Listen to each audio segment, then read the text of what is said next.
রাধে রাধে রাধে শ্যাম। চলে এলাম আর ছোট্ট মিনি ব্লগ নিয়ে, লক্ষ্মী মাকে নিয়ে। মা এসেছিলেন অঙ্গরাগ করার জন্য। তার সেবা দিয়ে তার চরণে প্রণাম করে শুরু করলাম তার অঙ্গরাগ।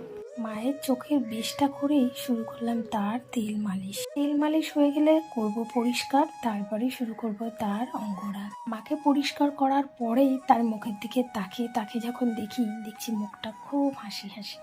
জানি না মার এই হাসি মুখে কি ইঙ্গিত দিচ্ছে।